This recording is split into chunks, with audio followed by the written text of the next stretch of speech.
Welcome, everyone, to this week's edition of the Court Report. We've got some exciting stuff for you this week. We've got our special guest, Garrett Lee. Then we're going to deep dive it into the mine shaft, talk about some Nuggets and their recent struggles, then finish things off with some NBA and tunnel talk.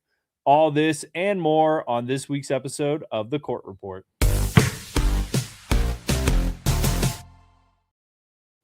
Welcome, everyone. Happy Wednesday to all you fans out there.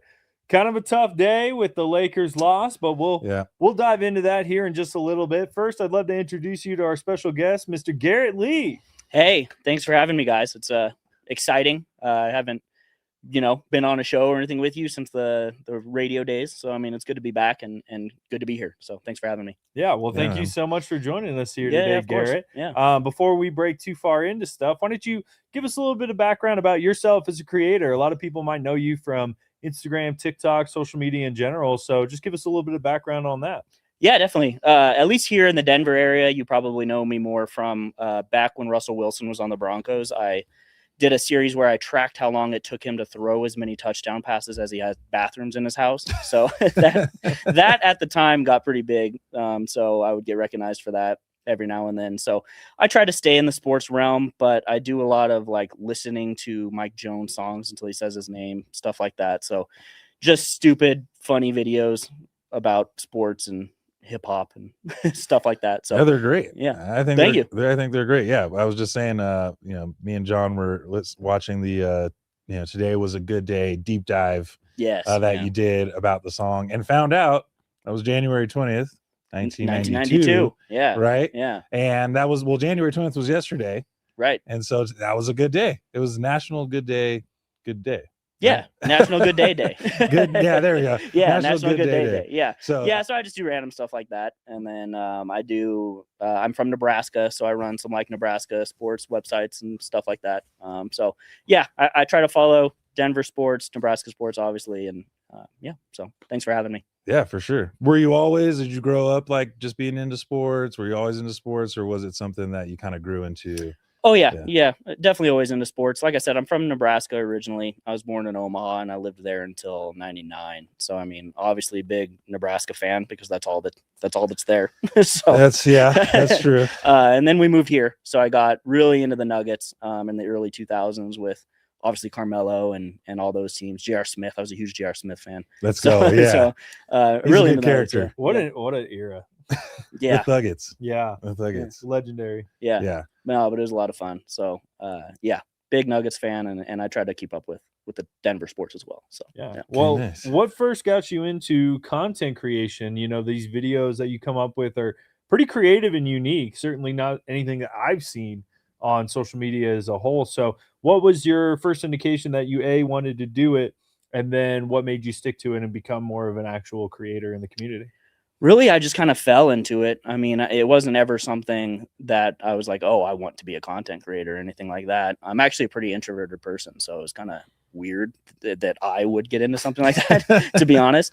I was driving home one day, and like 3 or 4 Mike Jones songs came up on my Spotify, and I was like, he always says his name at the beginning. So I don't know. I think I was just bored, and I just posted a video where I listened to Mike Jones till he said his name, and then I cut the video right away, and I was like, oh, that's kind of funny, but it blew up. I don't remember. It was like 5 or 6 million views pretty quickly. Wow. Like, wow. And people were like, try this song, try this artist. And I was like, all right, okay. That sounds good. So I just started doing it. And then same with the bathroom thing. I saw an article about how many bathrooms Russell Wilson had. And I was like, who needs 12 bathrooms in their house? That's insane. Yeah. And then I was like, and he's only thrown like 3 touchdown passes. And I was like, well, I should track this. I should do this.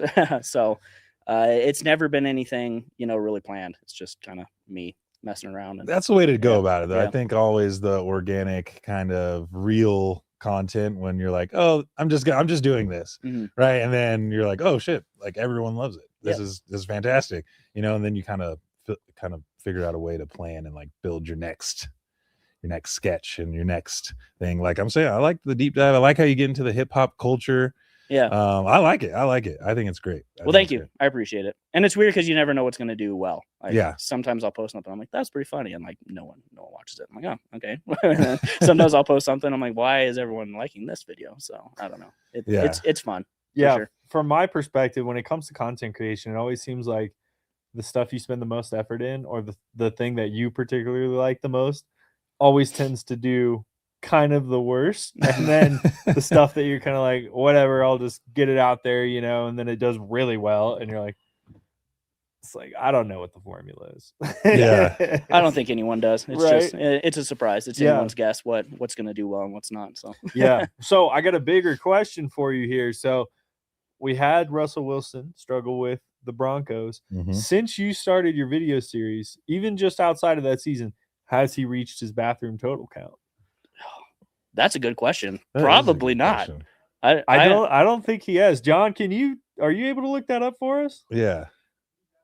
He has not. Wow. Ah. Wow. Might have So to make give a him follow-up some video. extra time. Yeah. Still hasn't. not He still outperforming hasn't? his bathroom setup. I think he sold the house, so maybe you could say, oh, he's got a smaller house now. Well, maybe, I don't know. We need to know what his New York house is looking like. I mean, a man who's purchased 12 bathrooms in the past. True. He probably was looking for a lot of bathrooms. Maybe maybe we're up to 14. Unless he was, I got to get less bathrooms so that I can beat it. Maybe it was all part of his plan. I mean, I'm almost positive he had to have seen that video at some point. So I had heard he knows it's being tracked. Yeah. I had heard from someone that worked at the Broncos that he knew about it and was not a fan. And I didn't push any further because I was like, oh, it'd be cool at the end of it if, like, maybe we did something together, like just to show, like, hey, he can make a joke about it and, move on. But I heard from someone that he is not a fan of the videos. And I was like, okay, sounds good. I will not push any further in the slightest. I can definitely see Russell Wilson not being a big fan of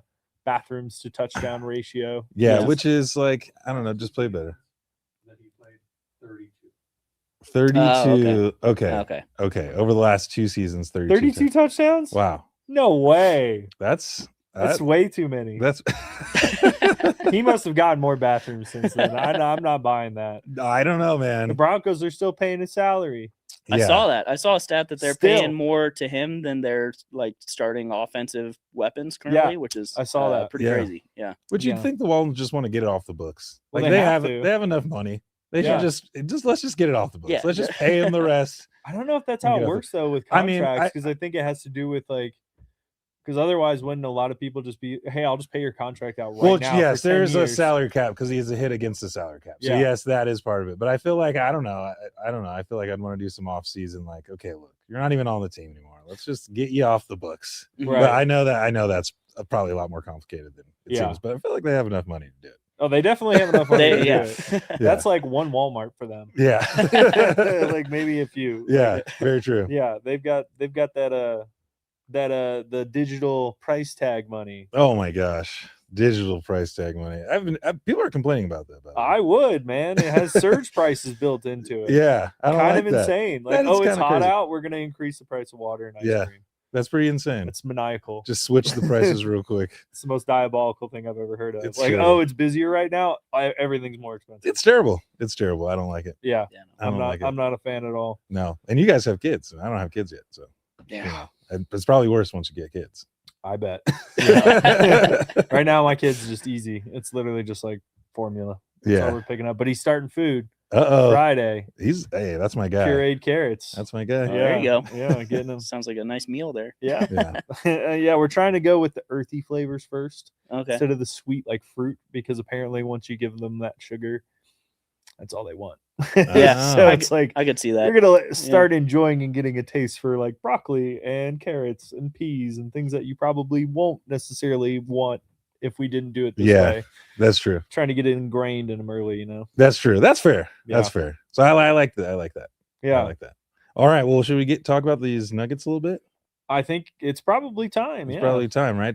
Dive into the mine shaft. It's killing me right now. That's for sure. Yeah, let's get your what's discuss. your emotions after that loss? I mean, they started out so well, and I was at the game last night, and I was kind of like, all right, it looks like the Nuggets are going to shoot well. They're going to play well. They're kind of playing with a lot of pace. And I really kind of was like, they might run away with this one in the third quarter if it kind of, goes the way it's been going. But they came out kind of flat. Like we were talking earlier, there's some iffy decisions with timeouts and play calling towards the end. And they let one go. Luckily it's not going to hurt them too much in the standings right now, but it's still not what you want to see at a home game. They've been struggling at home a lot, and I don't understand necessarily what the deal is right now with that. Yeah, I am upset with last night's game, and not necessarily. I mean, upset, it really is the only word I can describe it, because that was a winnable game. That was a game that they very well could have sealed up. They had a great run at halftime. The team was into it. Jamal was off to a great start. A lot of other guys were off to pretty good starts, like Spencer Jones. And then halftime came around, and the Lakers very intelligently made some adjustments to disrupt the Nuggets offense. And where my upsetness really came in was just the lack of adjustments that were made. I don't know how many people were seeing it, but Jamal Murray was seeking out Luka Doncic on the defensive end. He was trying to target Luka and go at him to score baskets. That's how the first half went. It was working well for him. Luka couldn't keep up with Jamal. But then what the Lakers started doing was, when he did seek out that matchup, they were sending the double team, pretty much forcing other players to score points. And they were doing a really good job of disrupting it and keeping it from making a play out of it with the double team. Like every time they were rushing Jamal, they were essentially making him stop. Like that was one thing that really impressed me, is not only is he getting double teamed now, but everyone else is kind of stagnant and not really in a position to score, even though one man is also now on him. So that was something I thought the Lakers did really well last night going into that second half. But the misses were there. I mean, the Nuggets still could have made the adjustments, and I think it would have really come from more play calling. We really didn't see a whole lot of play calling. We saw a lot of 5-out offense style where everyone's hanging out at the 3-point line, waiting for Jamal Murray to do his thing. But when Jamal is getting double teamed, people need to cut to the basket. And I mean, that's a pretty basic principle of basketball. And I get really disappointed. And this is a tendency when the Nuggets usually lose, is they stop cutting the basket. They stand still. They just get stationary. And any coach can go in and tell you that was the main problem from last night. Murray's got an extra man on him. Somebody's open. We need to be rotating and figuring out how to make that open man more accessible to Murray so we can make the quick pass and get that shot off while we're there. And, they were still missing some good shots. Like they had good shots. They were set up. They just weren't falling. So there's a lot of factors that go into that. But the final thing that really did it for me was when the Lakers were making their comeback into the game, Adelman just wasn't calling timeouts. I mean, there were 2 15-0 runs that the Lakers made before a timeout was called. And in one of those runs, the Lakers called the timeout. Not David Adelman. And it's like they needed a break from all scoring. Right? And when teams are going on that run, especially when you're in the lead, like momentum is such a big deal in basketball. And we saw it because that's when they start missing shots. They start losing their rhythm. And now they're really desperate to get a basket in. And when you get scared and you're desperate for a basket, that's the worst combination in basketball, because that's when people get that stationary stance. No one wants to be the guy to miss the shot. And so you start shying away from successful basketball tactics. And that's why timeouts are so important, to kind of shake everybody off really quick. Be like, guys, we got to move. We got to do this. We got to do that. Let's try this. And that's the purpose of these timeouts. And they needed that last night. And so, as good as David Adelman has been this season, that is something I've consistently seen from him, where I would just prefer more timely timeouts, because again, they're just such a pivotal game changer for the Nuggets. But Garrett, from you, what did you feel like? Lakers were a pretty big rival for us, losing a hard fought game. What are your thoughts on that? Yeah, kind of what you guys said. I mean, it's obviously extremely disappointing, especially you're up 14, I believe, at halftime. That's not a game you should lose, especially by whatever we lost by. I don't remember the exact final score, but you can't, let it go down that quickly, that fast. And again, Jamal Murray, he had 26 points, I think, in the first half, and only 2 in the second, 2 or so in the second. Hitting a full court, half court shot. I mean, that's a game at halftime that is one that you should win 100 times out of 100. And it's disappointing that they didn't make any adjustments where Jamal Murray, they were double teaming him and he couldn't score anymore. So we got to figure something else out, and they just didn't do that. So definitely a frustrating game, and one that we should have won. Yeah, absolutely. I mean, I think Jamal had 26 of his 28 in the first half. Yeah, 20. He was 26 points in the first half. Yeah, and that's not a good adjustment by the coaching staff and the players on the court when you see that they're going to double Jamal. They're saying, all right, we're not gonna let him beat us like that, right? We're gonna force the ball out of his hand. We're gonna charge him, make him pass. But that should, one, it should leave someone open. Someone's got to be open if they're double teaming, right? Two, you got to move without the ball. And that's the one thing that you mentioned that I really kind of keyed on was you when you become stagnant and you don't move without the ball, you become very easy to defend. You tighten up and you leave shots that are short. And I don't know if it is like a Colorado thing, like maybe all players, even if you're just at home, that, you start getting a little short, you start getting a little tight, and now everything's coming up left, right, and you can't really like focus in again because it's hard to breathe up here sometimes, right? Mm-hmm. And so maybe those things are coming into play. I don't really know what the problem is for this team right now at home because it seems like they have that chip on their shoulder. They go out and get those gritty wins like they did against the 76ers this year on the road. They've had statement games on the stretch without Jokic, but then they come home and they have two losses this week that feel like they're kind of just lackadaisical and they're throwing these games away. And I don't like that going into the break. Right. And I think if we can get Jokic back and maybe get one or two games before, I don't know if they will. They keep saying that he's itching to get back, and it's really awesome to see him standing up on the side of the bench coaching, and you can see that he's itching to get back. Do they keep him out until February 12th, which is, 3 weeks? I don't know. We'll see what happens, right? But they need to figure out how to get these winnable games at home when you're saying you're up 14 at half. You need to find ways to close the game out and win in different fashion, even when you don't have your best from your all-star Jamal Star in the second half. And that's just because he's getting doubled, right? Like you have to be able to win in different ways. And they've shown that they can, but last night was just a really disappointing loss. And they did not come out in the second half ready to play. Yes, but especially right now with the Western Conference, 2 to 7 are all within probably a game and a half of each other. Yeah. So these are the ones that we need to win to stay, towards the top of the Western Conference for the seeding, especially while Jokic is out. So yeah, it's more disappointing when you see how close it is in the standings. Yeah, you're absolutely right. Especially against a contender of that same caliber within your same conference. Right. Because now that gets them a little closer and you a little farther, and you're competing for the same spot. So extra disappointing loss there. But I think the main common theme that I've seen, and it's not just this year, it's almost just in this stretch of Nuggets like entire history, it seems like at this point, the Nuggets play their best when they're underdogs. And you see it just time in and time out when they get into this position where the win is the expectation, or, it's like, oh, it's a no-brainer. The Nuggets are going to win this one. Those are the games they seem to lose more often than not. Yeah, that is weird. And it's really strange, too, because we look at the Lakers game, right? They come out, they're underdogs. They overperform, do really well up to halftime. Well, going into halftime, now they're up 14 points. And now, okay, well, they're expected to win this game. Well, they should win this game. This should be an easy game for them to win. Right. That narrative shifts from, oh, well, no, there's no way, to, oh, you definitely should. And then they come out and they blow it. And it just seems to be this consistent trend for them.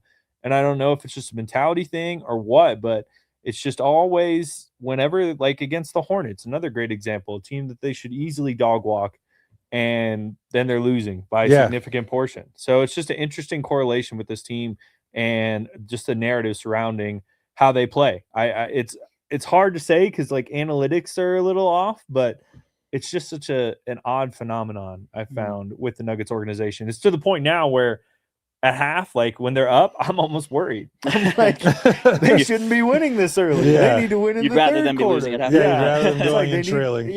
like they need to be down 6 points right now. So that way they come out and they're focused and they're ready to go and they're not trying to lose.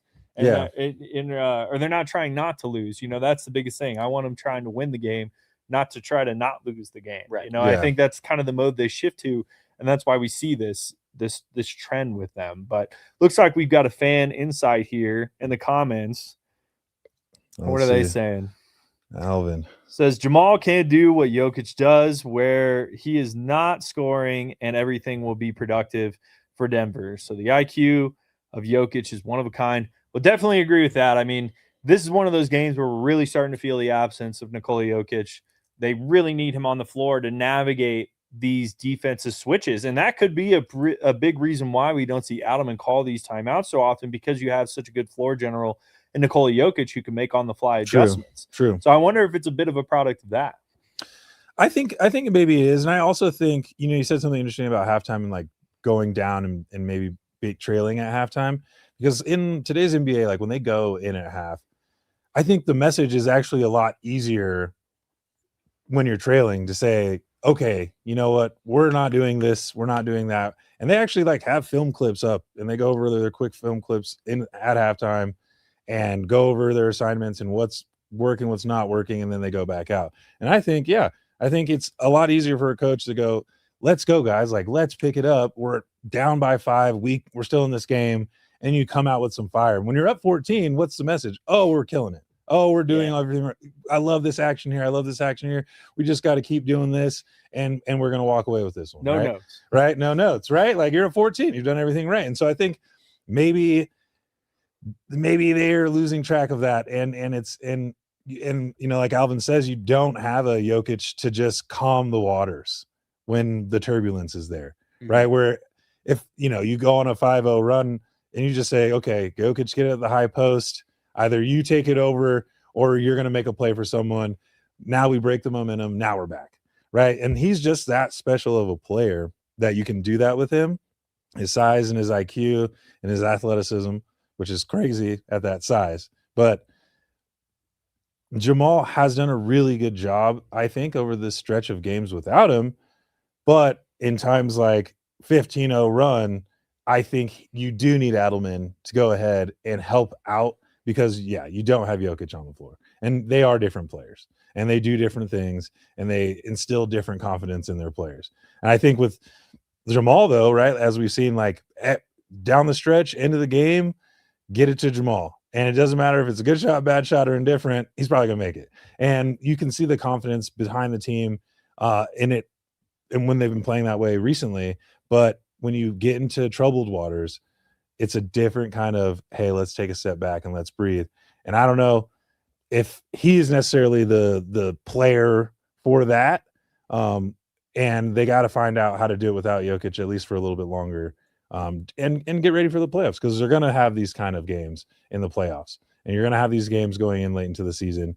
How does the coaching staff help Jamal out right now so that you don't lose a step? And that's what they got to figure out. Yeah, I 100% agree. And I think as we start transitioning and looking on the horizon towards people coming back, I think the biggest question that remains for a lot of fans and myself, coaching staff, everyone, is how are things going to be run when the Nuggets are back to full strength? I'm not talking about when they just start to come back and there's minute restrictions. When everyone's off minute restrictions, how are we running the team? I've had a lot of people ask me this question. Are we going to a 10, 11-man rotation? I mean, a lot of players have showed promise now. So who's getting the minute cut? Because there are 4 players who are unquestionable rotation players who are not currently in the lineup. Yeah. And they're winning games and they're doing well. What is it going to look like? Not only rotational starters. Like there's 2 starters that just aren't playing right now. Yeah. Yeah. All 4. Yeah. And Val. So and Val. Yeah. It's a lot of players. Yeah. It's a lot of players to be down. And with so many guys playing so well, I don't know. What does that rotation look like? Are they going to do a traditional 9-man? Are we going 10? Are we doing 11? I mean, what are your thoughts? I believe in Adelman. I think they'll get it figured out. I think obviously you're going to bring Big Val back in. Jokic and Cam are going to play. So that's 3 players that are going to take up their minutes again, and they're going to be in a large rotation. I don't know, man. I think that it really is going to depend on, well, one, we'll see health, right? Hopefully our guards stay healthy, and there's no way that you can sit Peyton Watson anymore. Can't sit him. You can't. You're going to have to give him minutes. Obviously Jamal is going to be playing.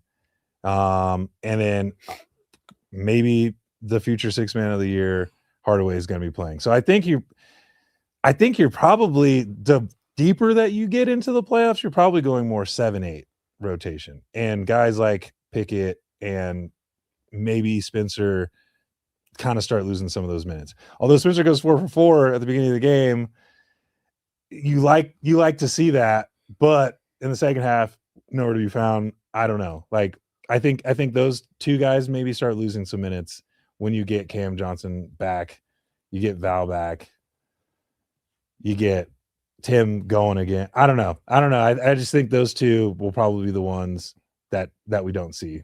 You know, obviously Zeke Najee is not going to be playing, so you know, that's fine. Like it's a good problem to have, though. Yeah, I mean, you want the guys playing well, the guys that don't play as much, and if they're playing well, that's great, and they got to keep it up until it's healthy. And I think a fully healthy roster could make a deep run, or even be, you know, in the title game this year. So, yeah, absolutely, 100%. And I think for me, if you're asking who is playing, who's playing, so for my starting lineup, when everything gets shifted back around, everyone's back, assuming all health, you've got obviously Jamal Murray.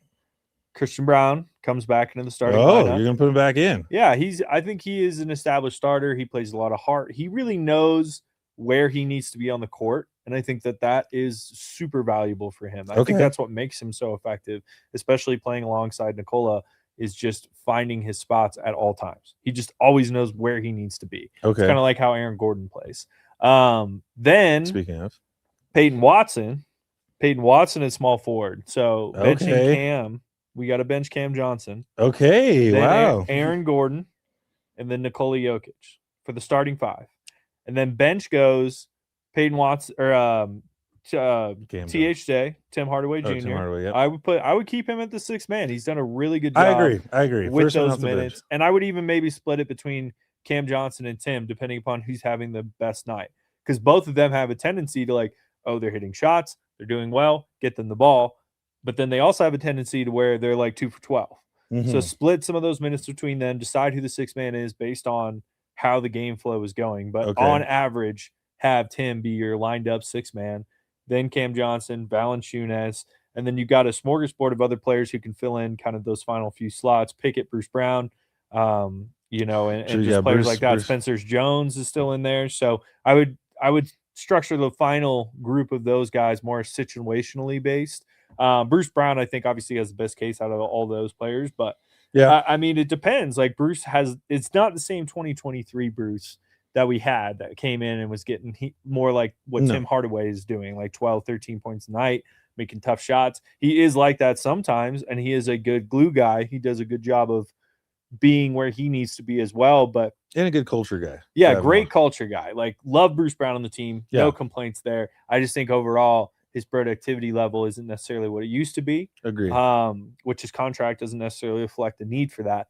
But just those three kind of battling it out in the final rotation slot. So I think it's going to be tough, but having all these weapons available, especially weapons that have now played a good amount of games with heavier minutes, I think this is going to really pay in their favor. And it's going to be up to Adelman to really strategize how to approach each team now with a fully healthy roster. It's just like kind of how the Thunder can operate because they have so many effective players. Well, I think the Nuggets are in a similar position now, especially that everyone's had some time to get up to speed. Yeah, they've gotten a lot of really good experience right now, especially the younger guys. Like the young guys who are playing extended minutes. I mean, the fact that Spencer Jones is starting for it. Like if I told you that Spencer Jones would be starting for the Denver Nuggets this year, how would you feel about that? I think we approached that subject. It took me a while to be okay with Spencer Jones starting, but I was wrong. You know, he's fine. He's doing his job. Exactly. You know? And so you know, and like you say, you go back to a guy like Christian Brown, who is a spot guy, and I think he is a defensive bulldog that you don't really have in this. I mean, that's what Spencer Jones is trying to do right now. Mm-hmm. But you're saying take Cam out and put P-Watt in, which, I mean, I can't disagree with that. Cam wouldn't struggle as much offensively with the bench unit, and he's more used to being kind of a number one option coming from the net. So giving him that option of being a 1 or 2 plus playing against backups, I think makes him more effective. And then again, like, the flexibility remains. Like, oh, he's having a great game, throw him in with the starters, pull somebody else out. You know, like, it just creates so much flexibility. I could see them both going back and forth, like particularly like in the playoffs, depending on who they're in the round with. I could see them being like, you know what, actually, we need a little bit more of this, or we need a little bit more of that. Because Cam, I agree. He's like a first option, but I don't see him as much of a on-ball playmaker as we've seen from Peyton Watson this year, where I didn't know he had it like that, but he's got it like that. And we're seeing it, in its true colors. So it's going to be hard to take him off.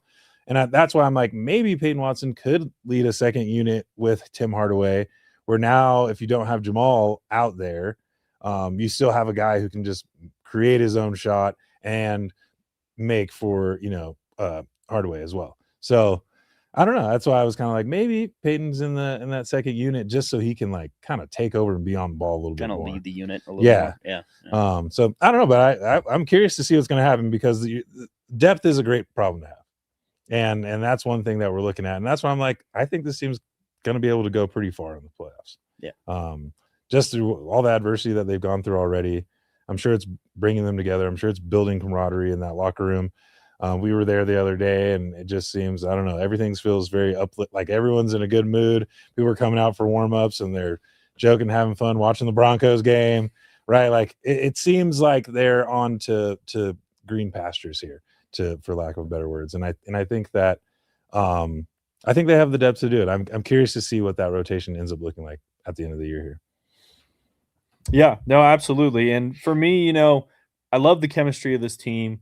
They definitely have each other's back. It is very, very clear. I was at practice last week, and it was just so fun and lighthearted. Like, I was just having fun being there. Like, you could just feel the environment and the culture just being around and in the presence of the team, which is something that is not very common.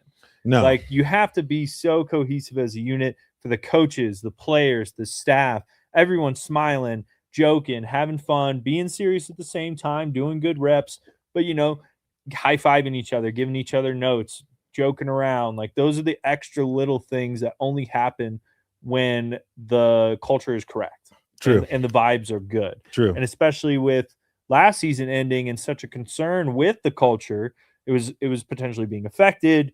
Things were spilling over the locker room. It's just good to see them recover from that type of situation so quickly, because that realistically could have been a full-on disaster. Yeah. So shout out to the organization for handling that. Again, I'm not a huge fan of how things went down last season, but it was clear the decision needed to be made. And the longer that we get from that situation, the more clear that was the right call, in my opinion. It was as tough as it was. It was an abrupt decision. And going back to what you were saying about just the overall mood of the team, especially when a player like Jokic is injured and they're still, in high spirits. I mean, that's huge. It just shows, the culture there is strong, and they're going to get through it. So yeah. I mean, 7-5 without Jokic. Yeah, they lost to the Hornets. Yeah, they lost to the Lakers, but they've done a really fantastic job. I think every sports outlet out there was like, if they get 500, that's amazing. That's what they need. And they're above 500 right now. They're a little bit closer to the number I quoted them at, which was 12-10. That's true. So we're still holding strong, kind of close to that number. That is assuming through All-Star break. Just keep that in mind. So we may not quite get to that number, but the ratio percentage is about there. And that's coming off 2 bad losses too. So coming up, I think they're due for a win on the road. They like the road. They're the best team on the road this season. I know, which is crazy. They're one of the worst ones at home, which is usually the complete opposite for the Nuggets and for Denver sports in general. Because of the altitude, there's just so many factors. So I don't know. I'm just kind of interested to see. Looking forward to the juice that the road creates. Again, it kind of centers back from the underdog mentality. Yeah, like they're on the road, they're not supposed to win. This is an away game. Like automatically assume they're not going to play as well. And they go out there and they do really well. So I think it's just this mindset that they really have to get in. And that's where the focus comes in. Like you said, it's hard to stay focused when things are going your way. It is. You just assume it's going to continue that way. And so when you get shaken up a little bit, how do you respond? Right. And this is just, it's good. It's good at least getting it out now. Get these losses out now. Get these ones where you're like, all right, maybe some of the young guys are still learning how to win and learning how to finish. And so get them out now. And that is, it's part of the learning experience for a championship team. I think that they have enough in the tank and they have enough firepower that probably won't happen. And you bring a guy like Jokic back, you probably aren't going on too many 15-0 runs. They're not giving those up too many times. So he's so good at ending those runs. Exactly. But that's what's frustrating is they need to find another way to end those type of runs when he's not on the court. Yeah. It should start with Adelman. Yeah. So, and I think he's doing a great job this year. I still think he should be up in the running for Coach of the Year. From what he's been able to do, he's had 3 different teams pretty much. I think he said that the other night too. He's like, I think we've had 3 different teams because of just the players that we've lost and who we've had to play with. And so being able to still get wins, still be 3rd in the West in the tougher tougher conference in basketball is nothing to smirk at. It still truly is impressive, but these are learning lessons along the way. Yeah. And I think that brings us to our final point, which this is a big deal. And I'm going to continue to talk about it. We talk about it all the time, but Jamal Murray's all-star case is solidified and it's over. He is an all-star this season. I think there's no more doubt left in anybody's mind. In this stretch of time where Jokic has been out, Jamal Murray's averaged over 30 points per game, over 10 assists per game, is on 10th on the MVP ladder for voting right now in the NBA.com website. So he's just been nothing short of super impressive. And I'm really excited for this round of voting because it switches to personnel and players only for the votes. So these are the people who know and respect Jamal Murray. And the biggest thing I've seen this whole season is just the narrative is finally shifted to get Jamal Murray into the All-Star. That's all anybody talks about anytime he's on the screen now. And I love to see it because Murray's always been that guy who I totally agree. He's always kind of just outside of reach of All-Star. Like, yeah, you could make a case for it, but he's just not quite there. But this season, there's no doubt in my mind, Jamal Murray's an All-Star. No question about it. Yeah, I 100% agree. And I think a lot of times in past years, he would get overshadowed just by the greatness of Jokic. And people wouldn't give him the credit for the wins like they would give Jokic the credit for the wins. But in this time without him, I mean, LeBron publicly endorsed him last night, said Jamal Murray is an all-star. He should be on that team. He's been playing incredible in light of what's happened on his team and what he's making up for with Jokic being gone. 28, 8, 43% from 3 in the last 9 games. No Jokic. And then what? They're 7-3? 7-5. 7-5. Come on. Like, if anyone, I would like to see an argument against it. Because I don't think that there is an argument against him not being an all-star for what he's done this year.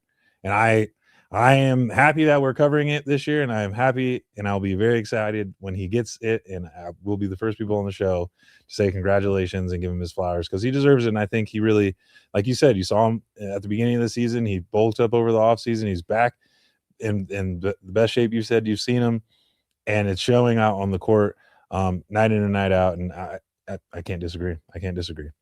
Yeah, no, I agree. And he's someone that deserves it, which is cool too. And I think he has probably for at least a few years now deserved to be an all-star, and he just hasn't gotten there.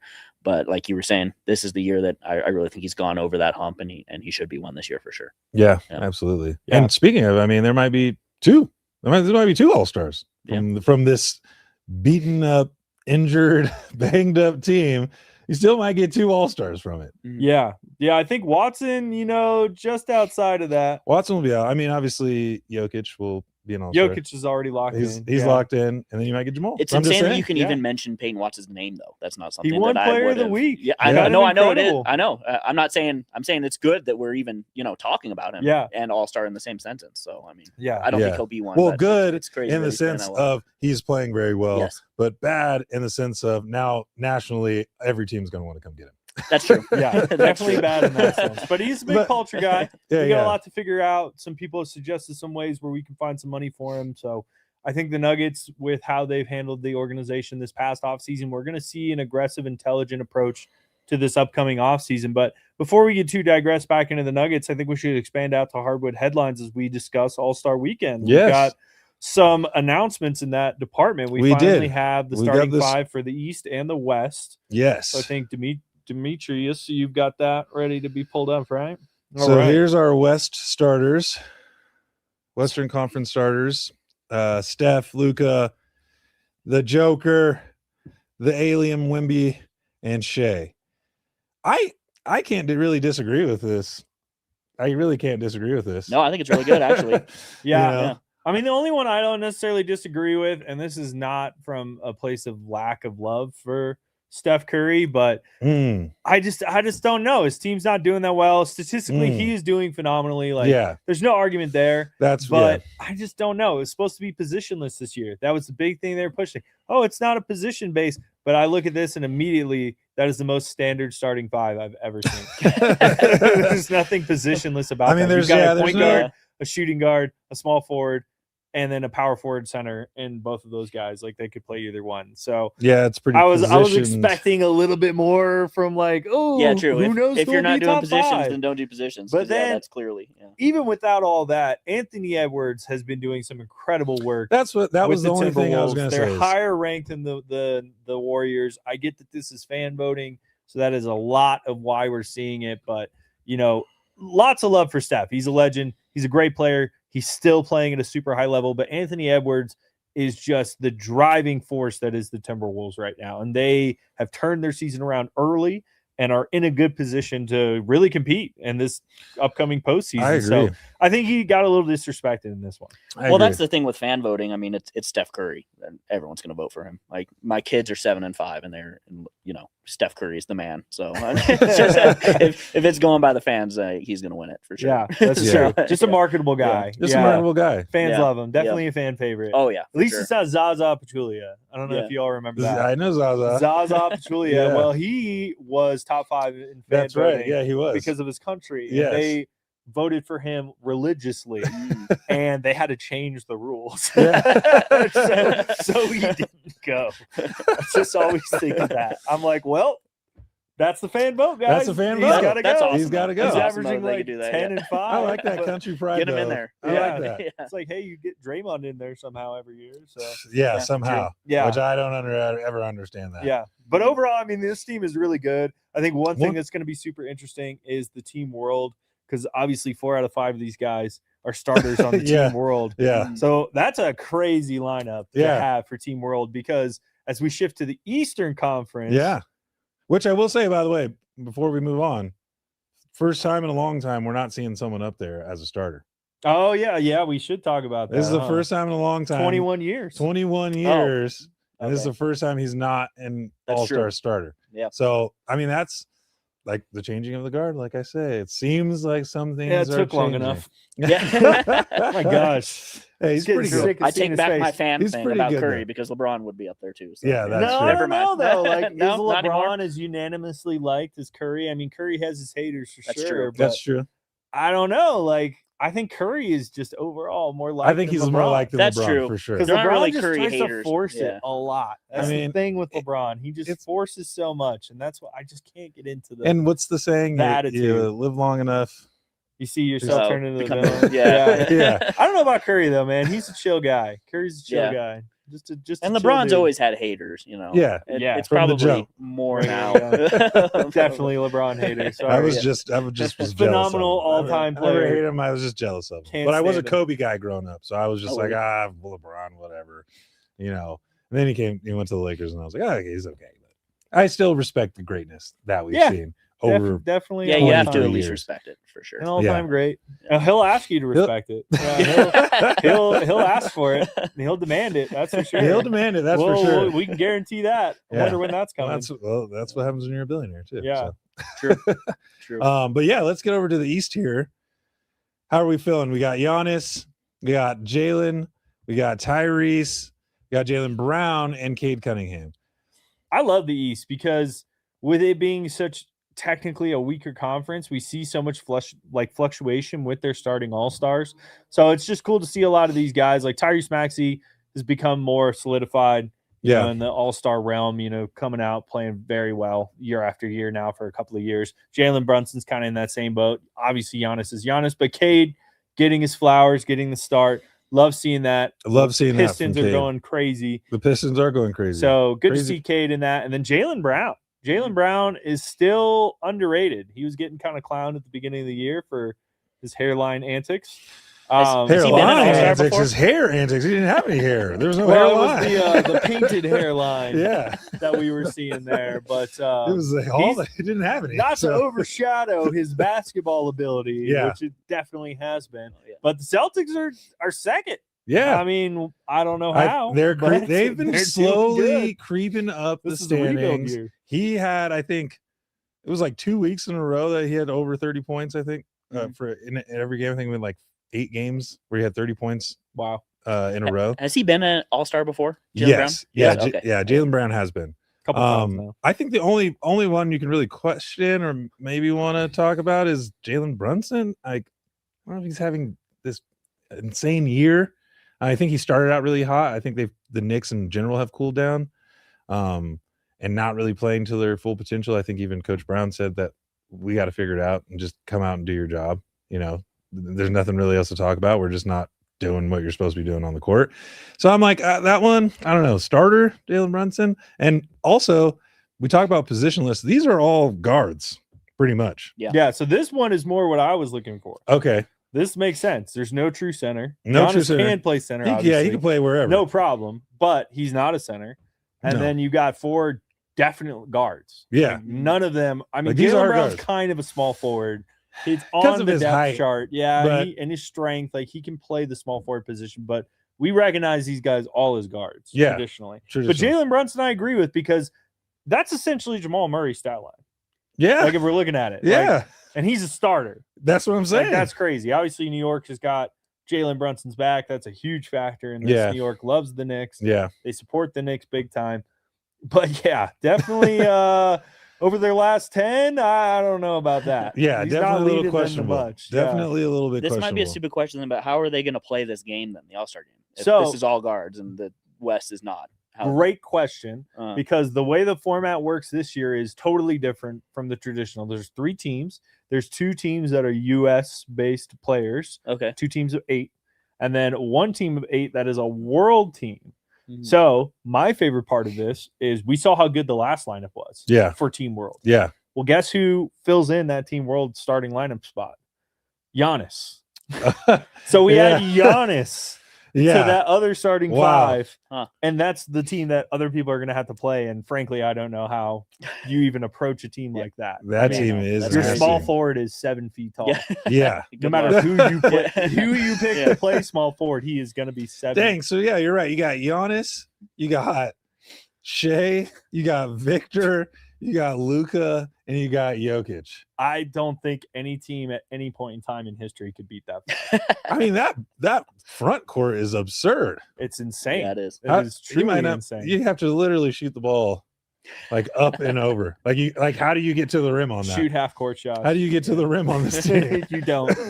You frankly don't, because who did the East vote? Nobody. So you take their height, give them you Steph look at Curry. this. Then you look at this, and you're like, oh, there's So you no put height Steph here. Curry in Giannis's place for their starting 5. Yeah, And 5 guards. 5 guards. Yeah, good You luck. got 5 guards against. Yeah. That's So this is what my concern was a little bit with the positionless thing. Yeah. But we'll see, because there are 2 teams for US. So okay. theoretically speaking, they could split this up a little bit, which is probably what's going to happen, because I'm assuming we're going to see some size get voted in. I think so. But there's They're gonna- just not they're a gonna have lot of to. big Yeah. talent in the East. Like, there's not a lot of big man talent No. out East that I'm super And no one that's familiar really with. standing out right now, right? No one I can't. that's- I mean, maybe Karl Anthony Towns. Maybe. I mean, he's okay. he's okay. He's been playing okay. Yeah, He's been playing you okay. almost have to put him in there with this format. So.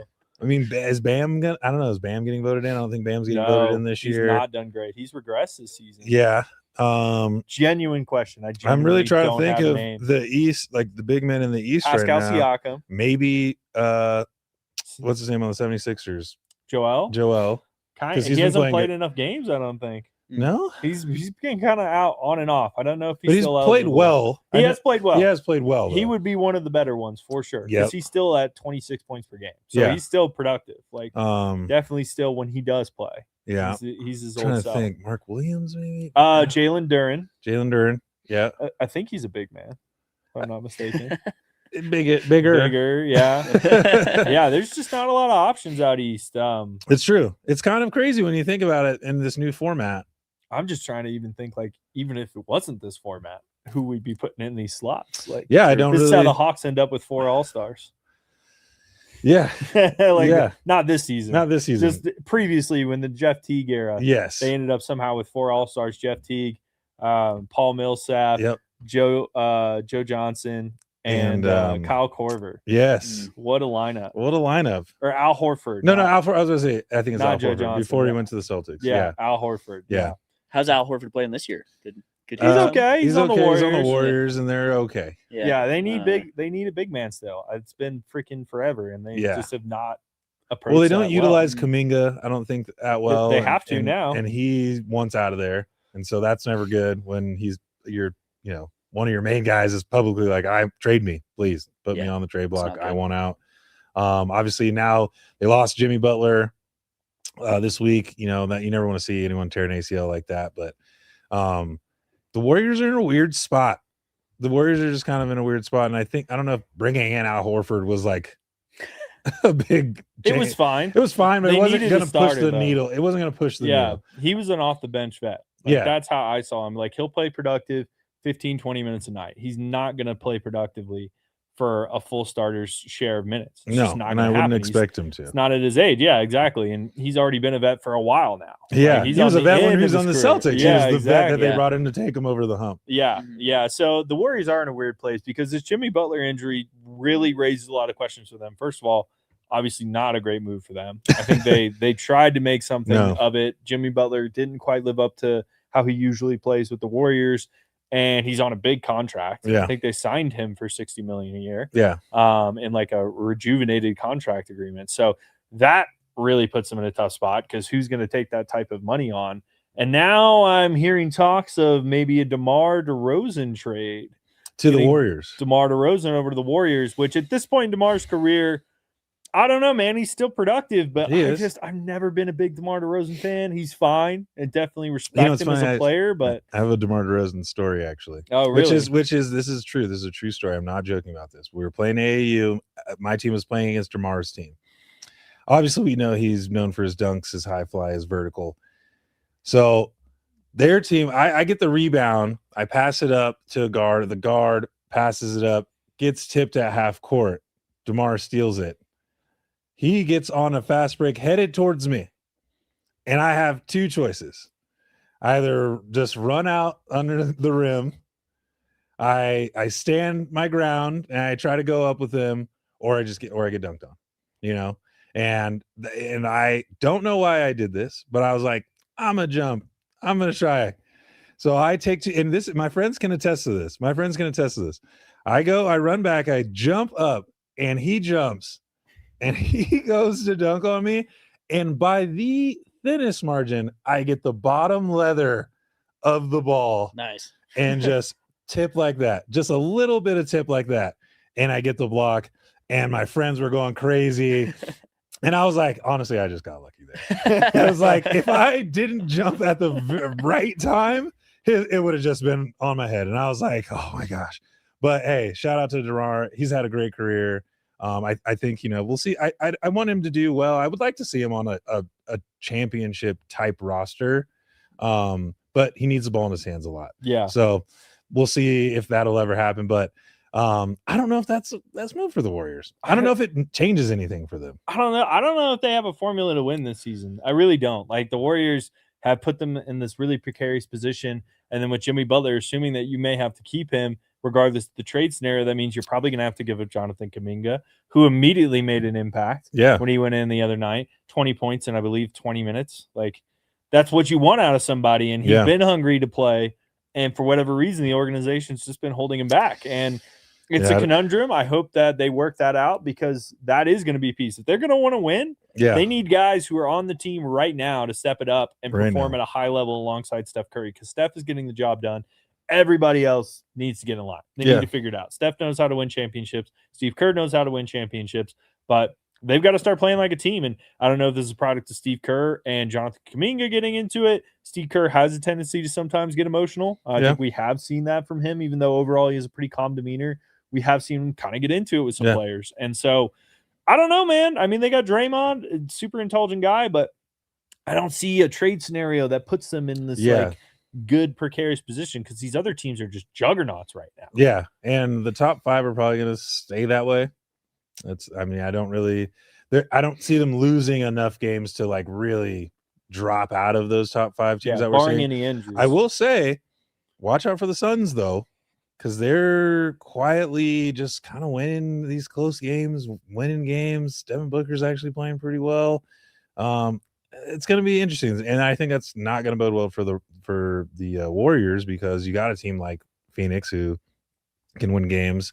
You got obviously the Rockets, Lakers, Nuggets, San Antonio, Oklahoma City, right? Like they're just in a weird precarious spot right now, and they're not winning enough games, and now they're injury riddled, and they're a little bit older.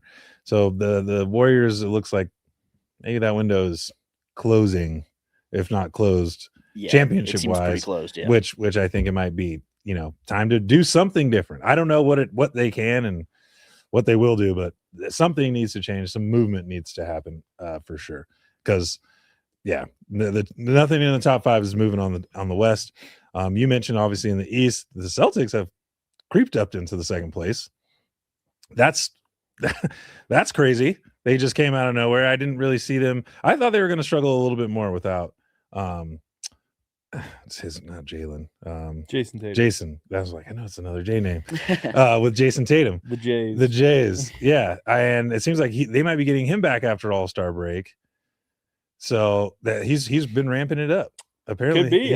He's ramping up. You get him back for playoffs. Workouts. That's anytime before. That's a scary team. Then now that's a scary team, especially with him. Yeah, Detroit is still winning games and being gritty and getting big wins on Martin Luther King Day. Shout out MLK, Martin Luther King. But it's the East is going to be an interesting battle down here towards the end. Yeah. I don't think it's going to be like a runaway, like maybe if Oklahoma City keeps winning the games. But hey, once it's the playoffs, it doesn't matter how many games you won.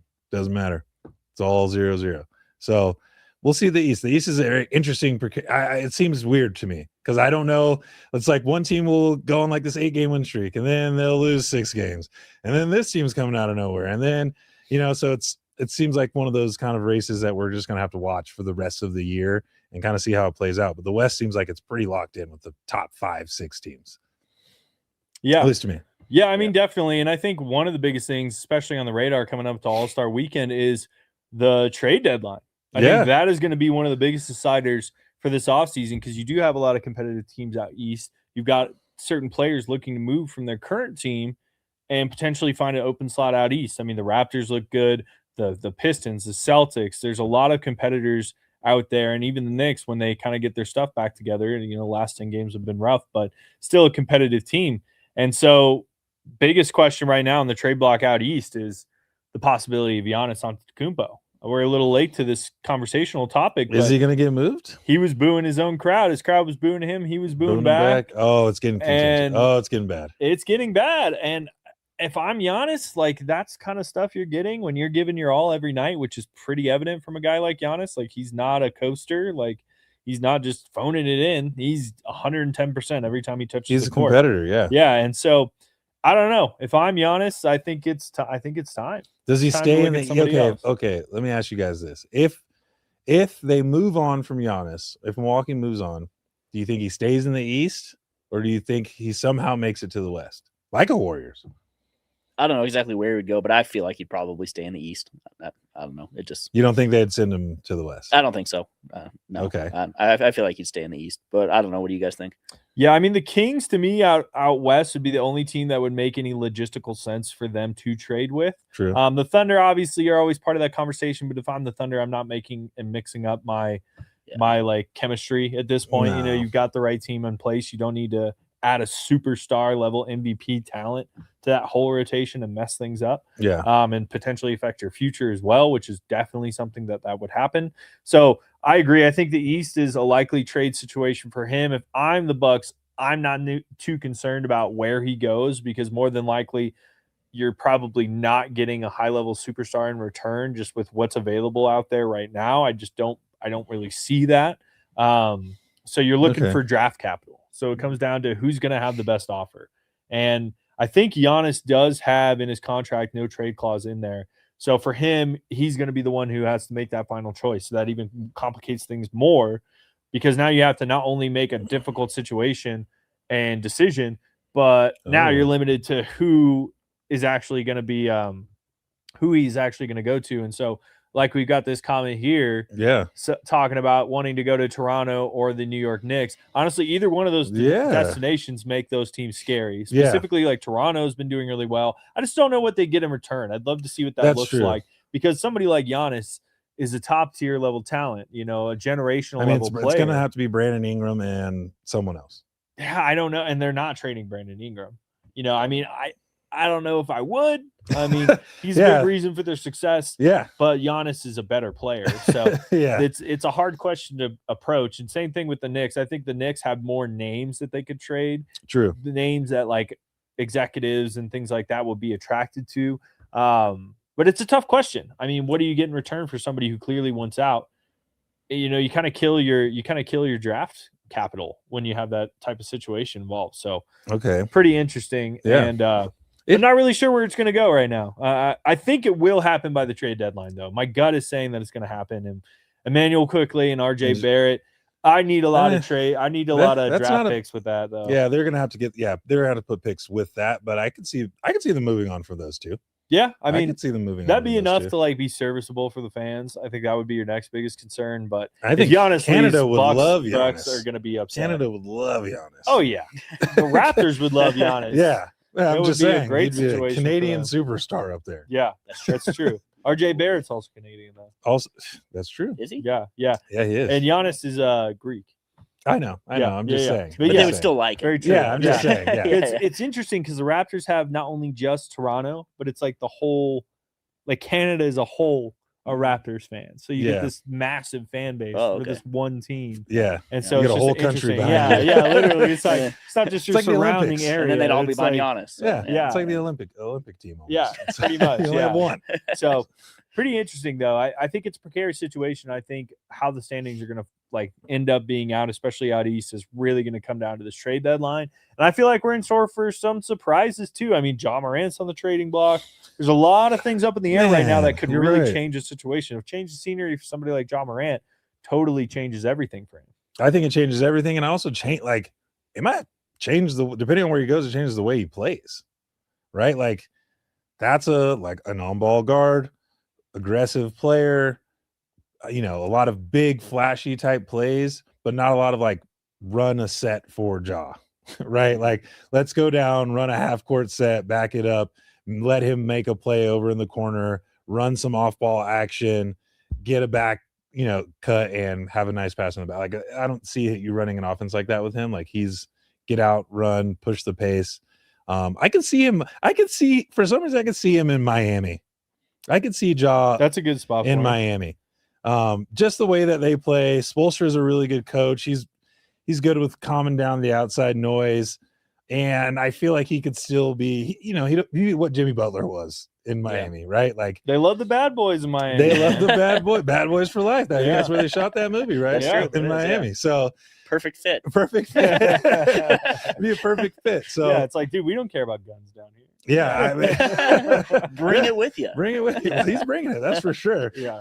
Oh my gosh! Just don't let him go shotgun Willies. Apparently. Oh. Well, yeah, that's where it all started. That's where really? it all started. I didn't know that. Oh, yeah, okay. That's where good old shotgun Willies here. Yeah, good shout out old Shotgun Willies, family establishment. Ja Morant's Shotgun career. Willies. Okay, did not know that. That's where it all went down. With your local Shotgun Willies. Yeah. Just don't bring your own shotgun. Yeah. Yeah. The name is confusing. Yeah.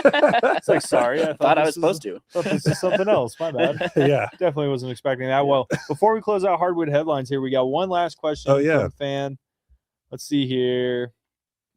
Any moves our Nuggets make? I think this is a good question because I have seen this come up a lot. I've been curious about this. And it's not going to happen. Like, it just doesn't make sense. We were just singing the praises of the culture and the environment and just the vibe. I don't see it happening. I just don't see never it say happening. never. You never know. Like, logistically, it just doesn't make a lot of sense for them. They're really tight on their salary cap right now, and they have a lot of guys who will be coming back at reduced minutes who are looking really good. Like, Peyton Watson is now all of a sudden a starting offensive player who has high caliber on the offensive end. You've got a lot of guys who beforehand were not necessarily showing this level of promise, who are now getting confidence underneath them. So as much as they are technically struggling right now, I think the focus is end of the year, getting people back, getting healthy, and then the seeding won't matter.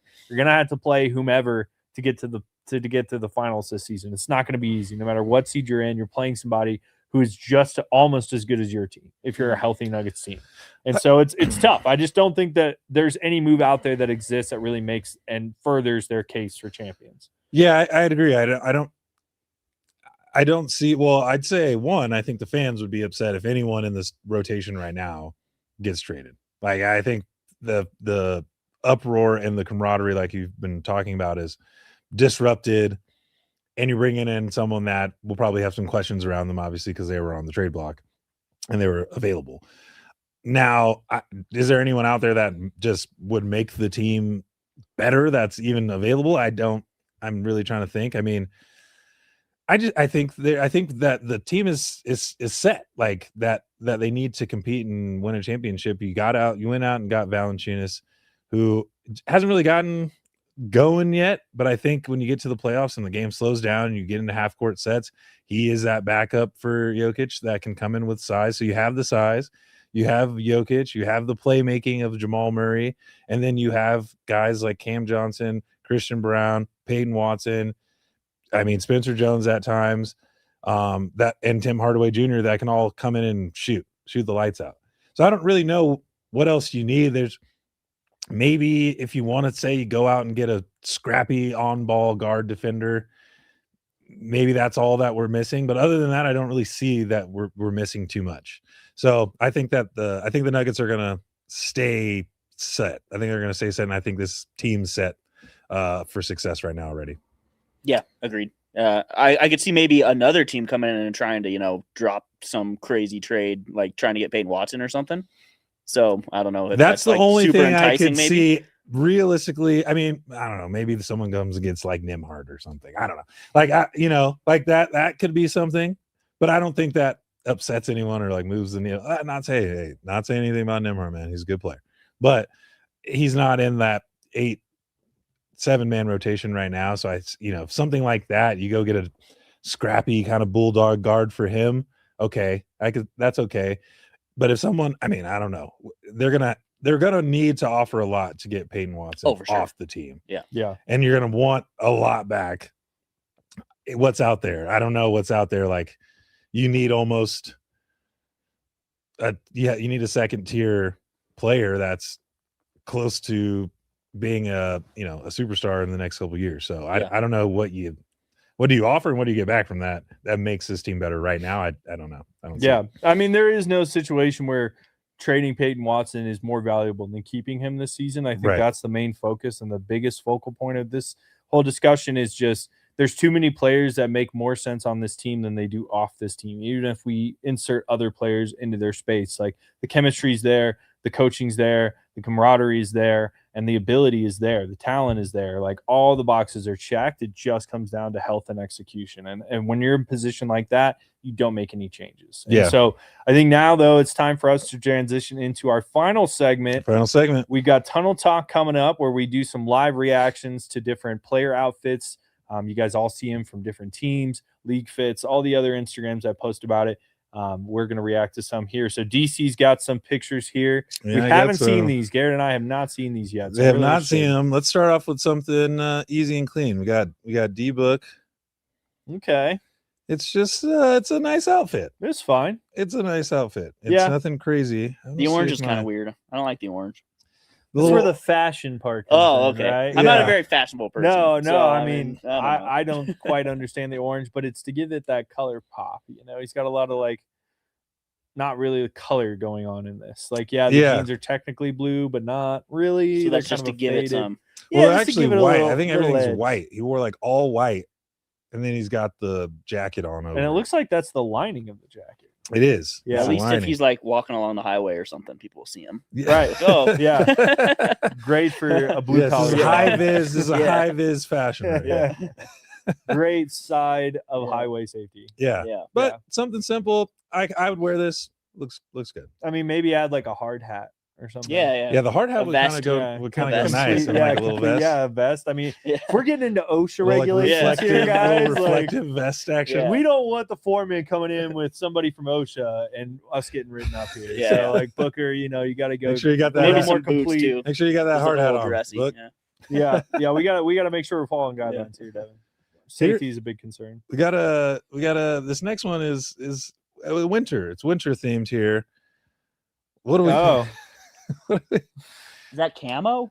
That's all hunter's forest camo, print forest camo. print camo with a leather bag and like an Eskimo hat. an Eskimo hat. this is somebody who like does all their shopping at Bass Pro Shop. Like that's what I see when I look at this. This is a guy Or who Shields. like, got like Yeah, a there gift you go. card to Bass Pro Shop and is like, what should I buy? What should And, I like, buy? he decided to wear it out of the store. We're assuming that is a Bass Pro Shop. Is he door going right to there. an NBA game or is he going hunting? I don't know where he's going. I don't think he knows where he's going. Yeah, he's confused. Yeah, because I don't know. I mean, we can't even really see him right now. Yeah, he's it's hard to protected see. with camo. It's hard to It's see. very camouflaged, almost invisible. The Almost. fur hat's a dead But then a giveaway. blue bag. It's kind of weird. You'd think you'd want it a little more, hidden. Foresty. Yeah, Yeah. foresty. Yeah, you're Foresty. trying to stay incognito here. Yeah, It's an interesting look. Yeah, It's is. an interesting look. It is. Would I wear it? absolutely not. Maybe. If I'm I don't shooting know. guns and I'm in the mountains, If I'm in the this woods fits and for I'm me. hunting, Yeah. yeah, this is the perfect outfit. Walking the bag. around, getting on the bus to go to your professional basketball game. I don't think so. Yeah, maybe he's trying to stay invisible to his haters. I mean, maybe it's in the northern Yeah. I state. like that. Yeah. Yeah, like trying that. trying to duck his Or a haters. little John Yeah. Cena. Yeah. Okay. Yeah. Okay. You can't see me anymore. You can't see me. That's what I picture him doing constantly. If I was wearing full-fledged camo, you have to guarantee I'm going to be posing like a tree. Yeah. On occasion. On Just hit occasion. him with like a Just hit Posing him. like a tree. You should Yeah. at least be posing like a tree, like Yeah. when the cameras are out. Yeah. Yeah. Yeah. And then he's gone. And he's gone.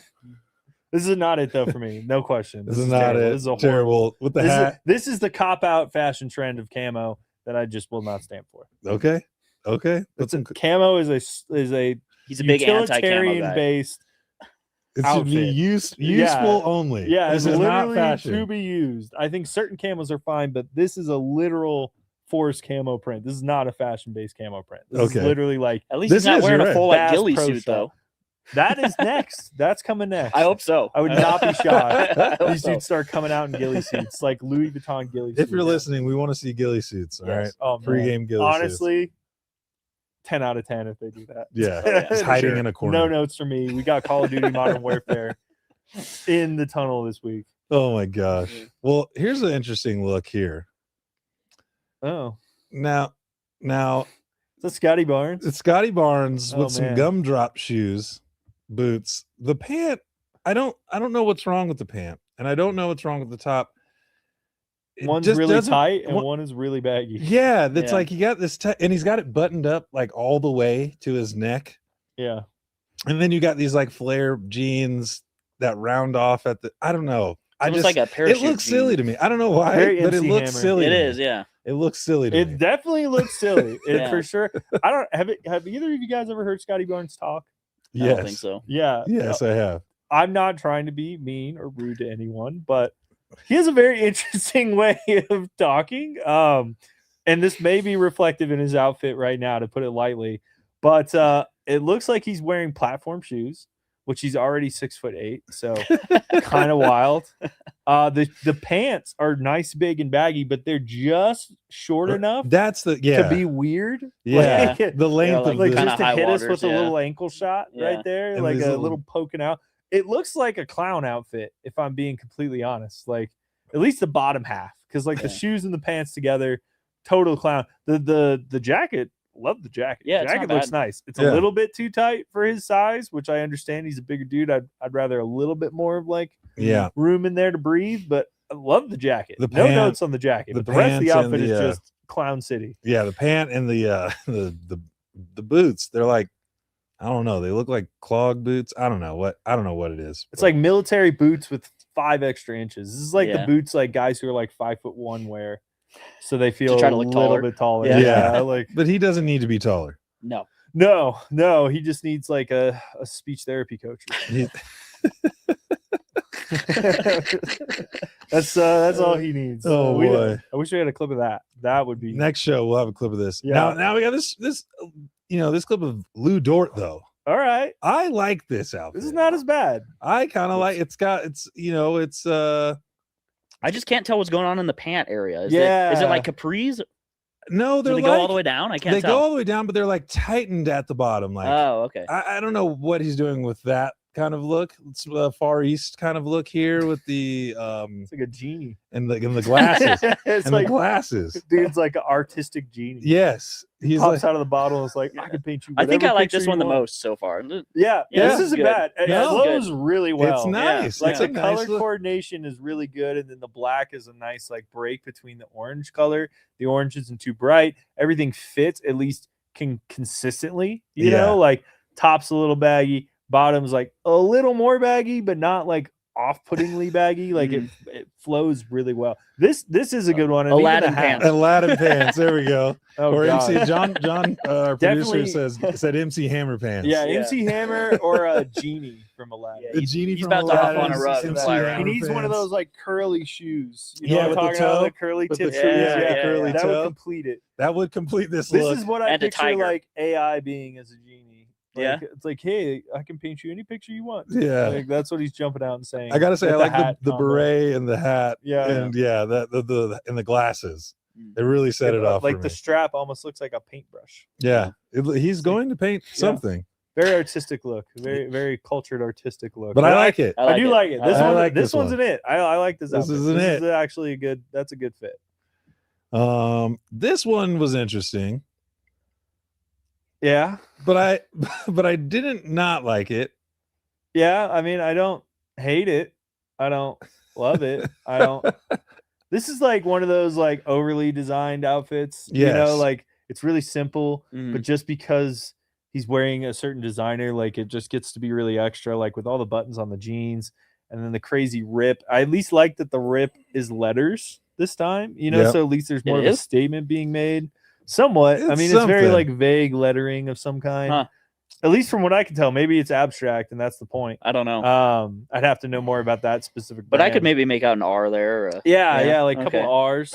All right. Yeah, I'm not really exactly sure the brand there, but yeah, I actually, you know, this one isn't bad. I like the jacket.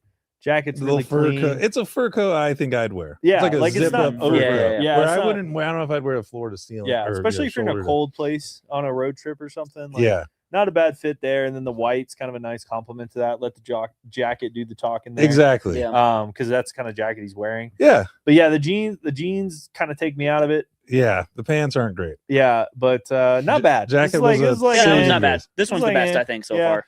yeah, Well, it's like This not past bad. Aladdin. This so past far. Aladdin. Yeah. Oh, Okay. okay. Yeah. Well, the next look, Nuggets Nation. Let's go. The next look is my favorite look of the day. Woo! Oh. So That's your favorite. Like, you like it? I actually liked the look. Yeah. There's a lot going on that vest. There is the vest. The yeah. vest is Yeah. there's a lot going on. You know, our boy AG AG showing be up dressing. showing up for prime time. He does dress up though. Like he has some dress clothes. Yeah. You know? Like very legitimately well-fitting dress clothes. Yeah. For sure. Is What- that animal furs on the vest? I think it's different kinds of furs, and I think, or maybe like a print. Oh, okay. Probably a print. Yeah. But I like it. It's kind of like it's like wild, but like it's fresh. Yeah, I think the way that it works is the color coordination is good because the pants, the sweatshirt or shirt underneath there, and then the shoes, they all actually mesh pretty well together. Like all those colors are present throughout the outfit, which I think is really important in making it look pretty good. And then what he did a really good job on was not wearing anything else too busy. Like the vest is the statement piece. Everything else is very plain and simple, so it really brings your eye to the vest. And I think that he pulled that off really well because that is something that's hard to do, especially when you're trying to find the right things to wear. The color is important, and then making sure you're not overdoing the outfit, trying to do too much with an outfit. With too many it's prints like on this is both. a great balance. Of Yeah, everything. it's like he just went with like some nice khakis, some nice dress shoes, and then had a And statement the top. vest. Yeah. Yeah. And it Yeah. looks clean. Yeah. Like I gotta say, like Looks it's great. wild, but it looks clean. Those are tough colors to match with. Those So, are very All right, tough you guys colors. talked me into it. I like it too. Okay. Yeah, all We'll have to right. get you one of those vests. Yeah. Yeah. I couldn't wear that vest, no. but he pulls it off. That's He good. does. John, our producer in the studio, said AG's rocking a 1990s Vegas casino carpet. Oh, yeah. Yeah. Just Yeah. that disorientation type vibe. Yeah, Like, where you walk you in don't know if this is stained or what time it is, but you're here. You're You're having here. fun. and you're having a great time. Yeah. No, this one's fire. Yeah, no, that's a good one. And AG, big shout out to him, man. Like really, really well put together dude. Like he always comes correct with his outfits. There's always obviously some thought into what he's wearing, no matter if it's casual, if it's dressy, and he just always looks good, man. Like I really appreciate Aaron Gordon's style, and I think he is a very good and well-defined style for him and himself, and that's really unique for him. And I think that elevates him off the court as a good brand. I agree that he's Mr. Nugget for a reason, you know, and I'm rooting for him. I'm rooting for him. I like this outfit. It's fresh. He's ready to go. Love it. No notes for me right now. But yeah, that's our last look. But I think we have a couple of comments before we get out of here. The Aladdin pants. Yeah, you're right, Nino. They were Aladdin pants. Okay, yeah, a little bit of Jokic you like with the vest AG too? Yeah. Okay, all right. Let's go. The vest is the AG, the Jokic is the dress clothes. Yeah. I feel like Jokic's style has influenced AG a little bit because we have seen him kind of escalate to more of a dressier style, like what Jokic likes to rock. So been really happy with Jokic's overall look, especially the other night, man. Shout out him. He was rocking the Stanford professor look. Yeah, he was. Yeah, Jokic is one of those guys who low key really does pay attention to a lot more than people think. I really like that about him. Like, he does. He cares about what he wears. He cares about how he looks. And there's just a lot with him that a lot of people don't think about when it comes to Jokic. But all right, everybody. Well, that is gonna do it for us. That ends our Tunnel Talk segment. Thank you, Garrett, so much for coming. Thank you for having me. It was a pleasure to have you here, and thank you. We'll see y'all here next week. Absolutely. See you.